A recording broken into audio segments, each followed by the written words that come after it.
My ex-husband said I'd fall apart without him, that I was just a woman with nothing but dreams and dust. So when he left me, with bills, a broken heart, and no backup plan, I didn't cry forever.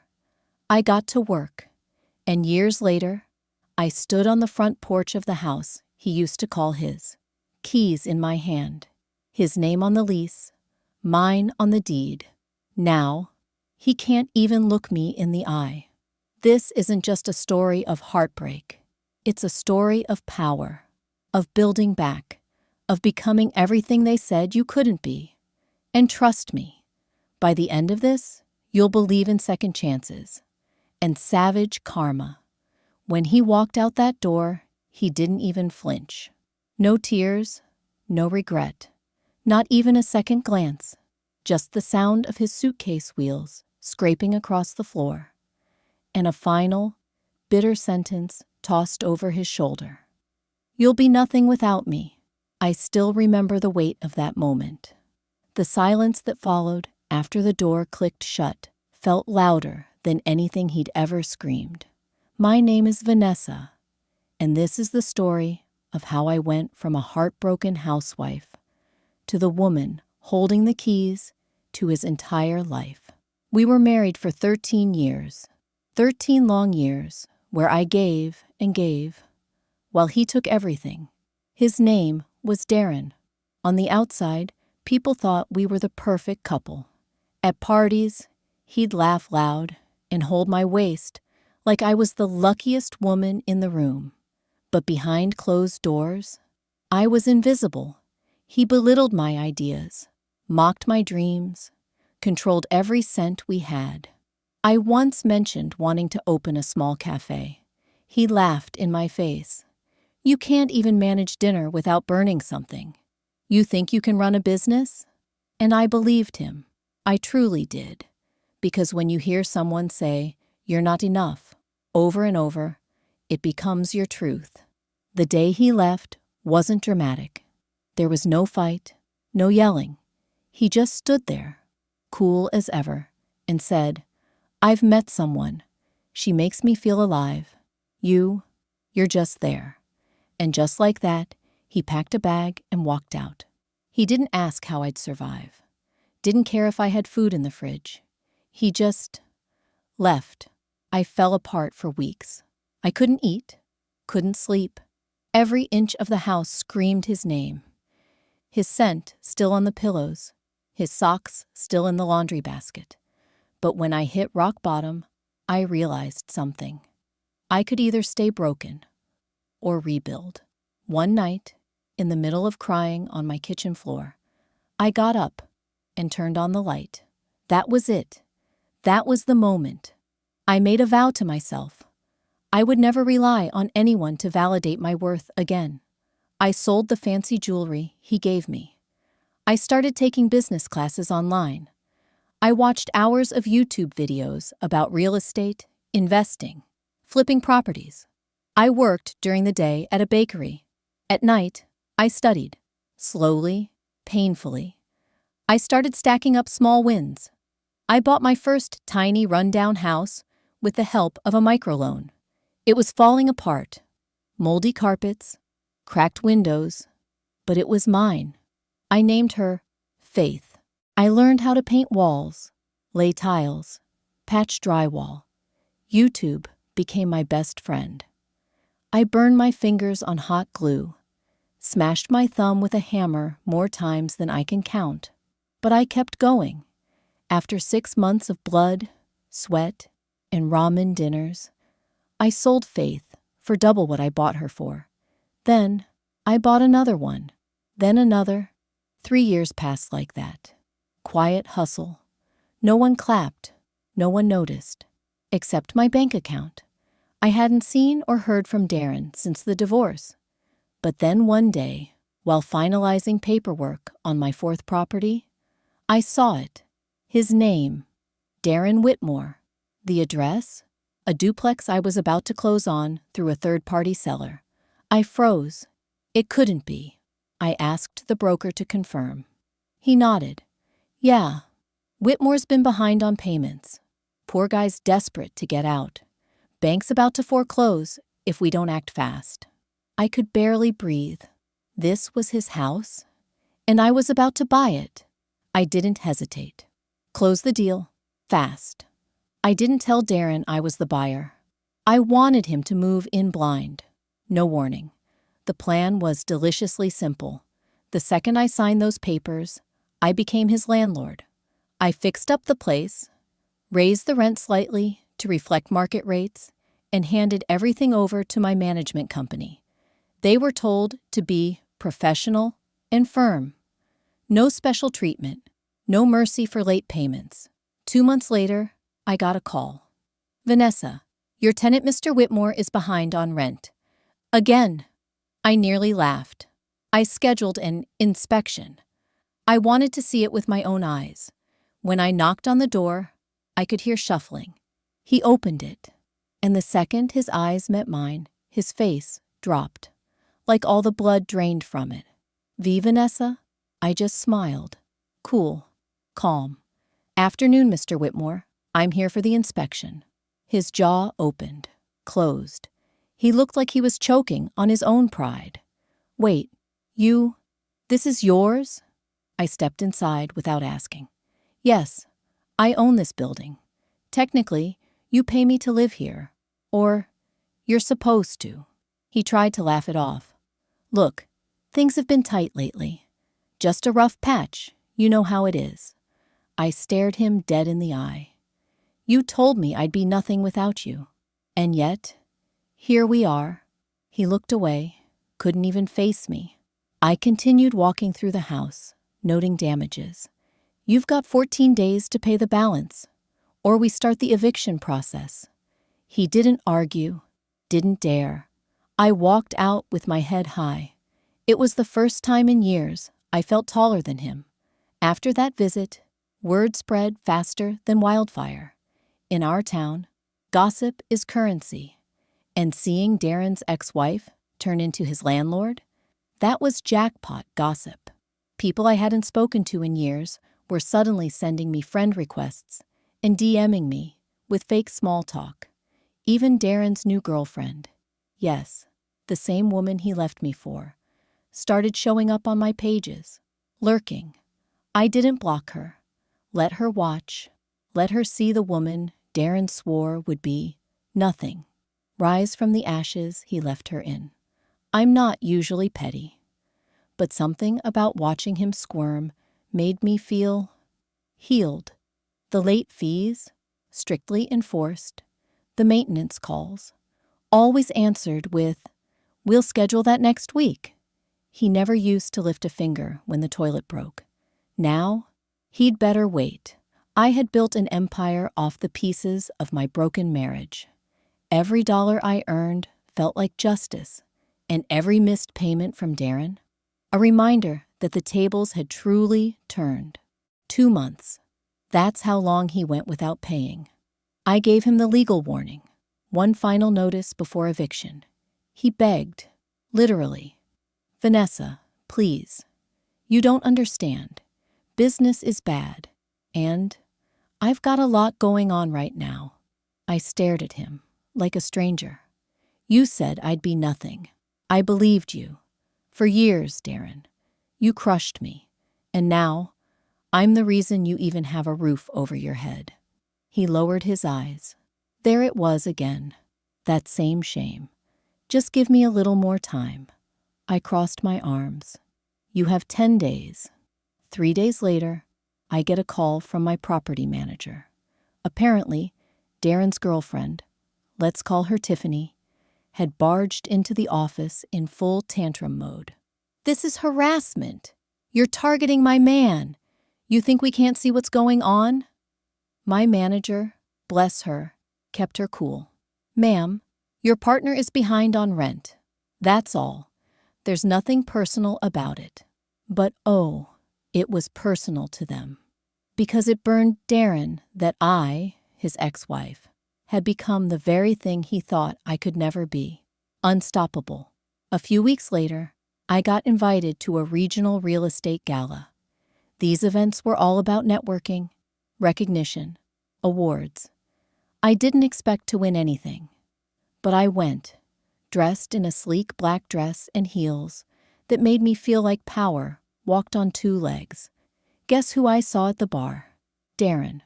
He was with Tiffany, trying to schmooze some real estate agent about a business opportunity. He didn't see me at first, but when he did, he froze.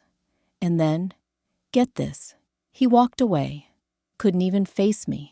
Tiffany didn't recognize me at first, but her eyes lingered. I let them. Later that night, one of the event hosts pulled me on stage. Turns out, I was winning something. Vanessa Whitmore, Top Independent Property Developer of the Year. The crowd clapped. I smiled. And as I gave my little thank you speech, I scanned the room until I locked eyes with Darren. He looked like he'd swallowed a rock. To every woman who was told she couldn't, to everyone rebuilding in silence, this one's for you. Goosebumps. The crowd cheered. Darren slipped out the back. Tiffany followed him, looking confused. The very next day, Darren called me. He was angry, embarrassed, desperate. "You're enjoying this, aren't you?" he snapped. "This power trip?" I let him finish. Then I asked calmly, "Have you paid your rent?" Silence. "That's what I thought. Your girlfriend may not know who owns your house, but you do. And now the whole town does too." He tried one last shot. "You think this makes you better than me?" I didn't even blink. "No, I've always been better. You just couldn't see it." When the 10-day notice expired, I followed through. I didn't feel guilty, not even for a second. I had given him grace, time, options, but he still thought he could guilt me into bending, that I was still the woman crying in the kitchen. Nope. I filed the eviction. When the notice was delivered, he called me again. "You're ruining my life." I stayed quiet for a beat, then said simply, "You ruined mine. I rebuilt. Now it's your turn." It was surreal. Standing across the street, watching movers pull Darren's things out of my property. He didn't look up once. Tiffany was yelling at him. I could hear snippets from where I stood. "You told me this was your house. You lied to me about everything." She stormed off before they even finished loading the last box. That was the last time I saw her. Darren just sat on the curb when it was all over, surrounded by boxes, head in his hands. And I just walked away. Once he was gone, I walked through the house alone. It felt different, lighter. The tension, the resentment, the history, gone. I stood in the master bedroom, the bedroom he once told me I'd never belong in again, and smiled. I ran my hand across the windowsill and whispered to myself, "This is what peace feels like." Then I turned out the lights and locked the door. My door. 2 weeks later, he texted me, "Vanessa, I'm sorry." I stared at the screen for a long time. There was a time I would have cried over that, would have clung to those 2 words like they were water in a desert. But now, I didn't even feel anything. So I didn't reply. Not long after that, I got a call from Natalie, my old assistant. She had tears in her voice. "Vanessa, I wanted to tell you. I saw you at the gala. You were incredible. And I left Darren." I sat down, stunned. "I didn't even realize you two were still in touch." She laughed bitterly. "He tried to pull me back in. But seeing you, how you carried yourself, I realized I wanted that. Not him." We met for coffee the next day. She told me everything Darren had done to her after me. The lies, the gaslighting, the same patterns. And I realized he hadn't just underestimated me. He had underestimated every woman he'd ever crossed. With my company growing, I started mentoring young women, especially single mothers and divorcees, who wanted to get into real estate. Women who had been told they weren't enough. Women who had once given everything and gotten pain in return. I called the program Keys to Rise, And you know what the first property we practiced with was? Yep, Darren's old house. A year later, I was invited to speak at a women's job fair in our city. Hundreds showed up.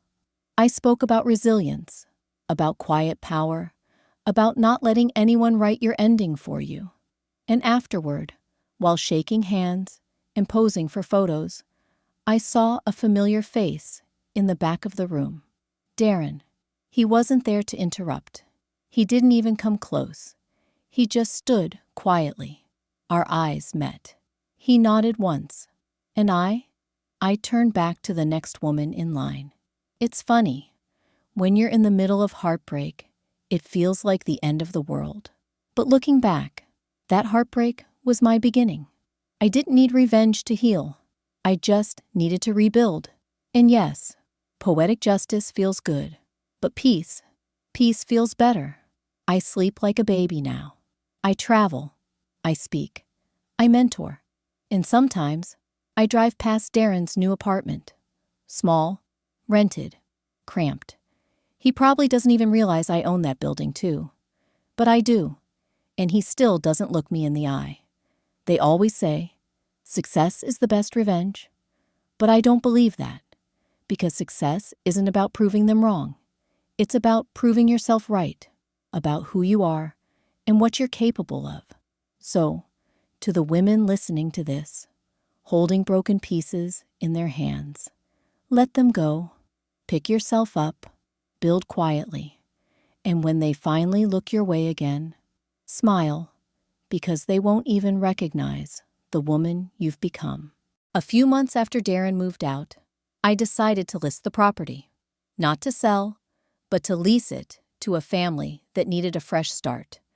I hosted an open house and watched as single moms, young couples, and new entrepreneurs walked through the space that once echoed with my pain. A little boy tugged at his mom's hand and said, "I want this to be our home, Mommy." And something in me cracked open, in a beautiful way. I lowered the rent, approved the application without hesitation. That house had seen enough selfishness. It was time it held love again. A few weeks later, I was invited to give a talk at a women's leadership conference. I almost said no, but Natalie nudged me. "Vanessa, it's time they hear your full story." So I told it. From the beginning. The kitchen fights, the day he left, the real estate courses I took in secret, the first investment, the last eviction. I ended the speech with this. He told me I'd be nothing without him. So I became everything without him. Someone recorded it, posted it online. It went viral. Hundreds of thousands of women reached out, saying, "That's my story too." One evening, I got a call from a number I didn't recognize. I answered, and the voice on the other end made my stomach twist. "Vanessa, it's Lorraine, Darren's mother." We hadn't spoken in over a decade. She took a deep breath and said, "I saw your speech, and I just wanted to say, I'm sorry for not standing by you when he walked away, for everything." I didn't know what to say at first, but then I realized I'd already healed. There was no anger left, no bitterness, only space for closure. Thank you, Lorraine. That means more than you know. Natalie stayed close after everything. She took the courses I recommended, shadowed me, learned the ropes. One day, she called me with excitement bubbling in her voice. "Vanessa, I closed on my first duplex." I cried. We celebrated with champagne and laughter and stories of who we used to be. She looked at me and said, "You know what's crazy? I thought I needed a man to build something, but I just needed a mirror and to see what you saw in me." A podcast invited me on for a special segment called The Women Who Rose. The host asked, "What would you say to the woman who's just been left, who's sitting on a cold bathroom floor, thinking she can't breathe?" I thought for a moment, then said, "Feel it, cry, scream, sit in that pain, but don't unpack and live there, Because one day you'll wake up and the woman you become will scare the hell out of the person who walked away. The comments section exploded. Women tagged their friends, their sisters, their mothers. At a local event for business leaders, someone tapped my shoulder. I turned, and there he was. Darren, older, smaller, tired. "Hi, Vanessa." I didn't flinch, just smiled softly. "Darren." He looked around the room. "You built something real." I nodded. "Yes, I did." A long pause. Then he said something I never expected. "I didn't just leave a marriage. I left my shot at becoming a better man." I didn't reply.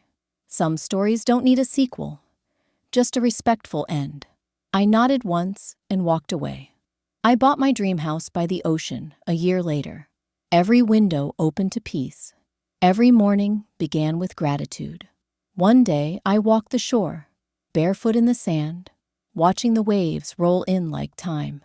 I thought about all the things he said I couldn't do, and then I laughed, loud, unfiltered, joyful, because I did them all, not to prove him wrong, but to prove me right.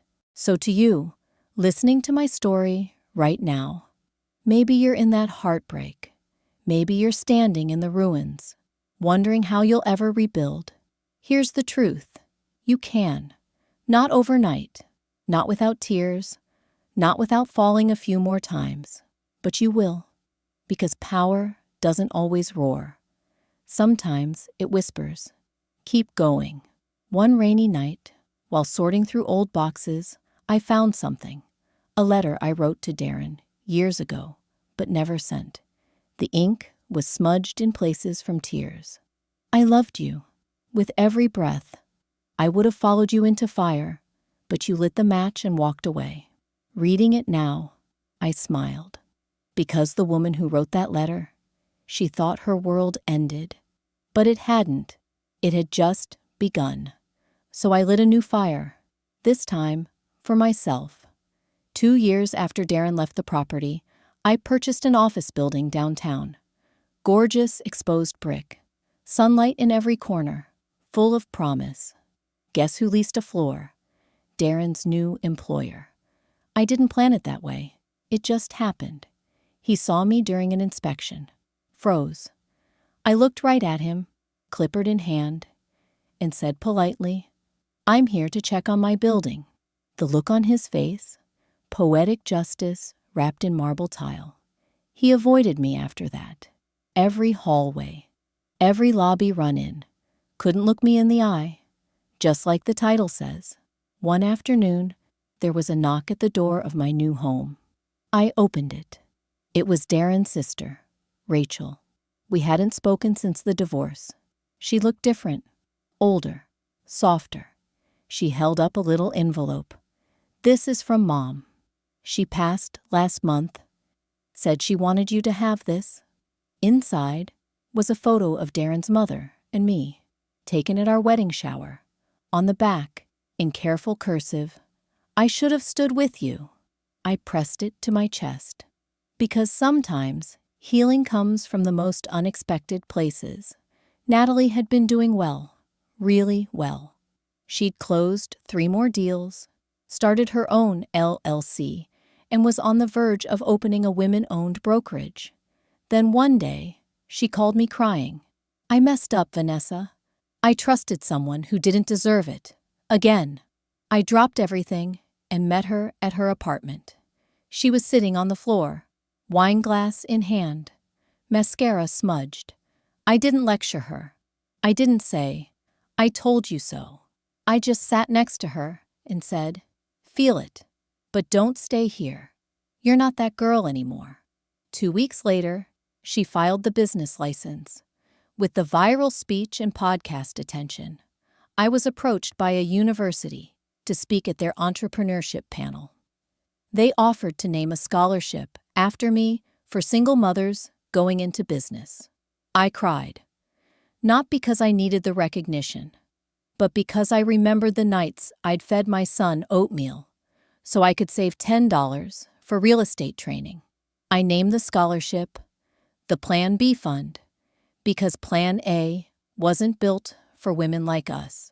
One morning, I got a LinkedIn message from Darren. I saw the scholarship. You're doing something amazing.